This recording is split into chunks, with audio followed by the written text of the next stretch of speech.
መካኒኮች ኢንጂን 6 መኪናችን ከመጠን በላይ ሼክ የሚያደርግበትን ምክንያትና መፍትሄዎቹን እንድታውቁ አይፈልጉም። ስድስተኛው እጅጉን ያስገርሙታል። 1. የአገልግሎት ጊዜውን የጨረሰ ኢንጂን ማውንት። የአገልግሎት ጊዜውን የጨረሰ ኢንጂን ማውንት ኢንጂናችን በስራ ሰዓት በሚሆንበት ሰዓት ላይ ስቴብል አድርጎ መደገፍ ስለማይችል ይፈጠራል። 2. እክል ያለበት የስፓርክ ፕለግና ኢግኒሽን ኮይል። ይህም በሞተራችን ውስጥ ሚስፋየር በመፍጠር ሌላኛው ለሞተር መንቀጥቀጥ ምክንያት ይሆናል። 3.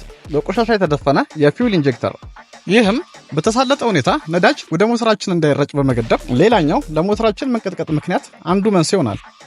4. ከመጠን በላይ ቆሻሻ የሶሎኖይድ ቫልቭ። ይህንንም ፈተን በመውጣት በቀላሉ በቤታችን ውስጥ ማስዳት እንችላለን። 5. የተበላሸ የኦክሲጅን ሴንሰር። የተበላሸ ወይም እጅግ የበዛ ካርቦን ዲፖዚት ያለው ኦክሲጅን ሴንሰር የመኪናችንን የኤር ፊውል ሚክስቸር በማዛባት ለመኪናችን መንቀጥቀጥ ምክንያት ይሆናል። 6. የቆሻሻ የመኪና ኤር ፊልተር ወይም ዳብራተር። ዳብራተር የመኪናችን የመተንፈሻ አካል ሲሆን ይህም በሚደፈንበት ሰዓት ላይ በመኪናችን ውስጥ የሚኖረውን ኤር ፍሎ በመገደብ ለመኪናችን መንቀጥቀጥ ዋነኛና በጣም ቀላሉ ምክንያት ይሆናል።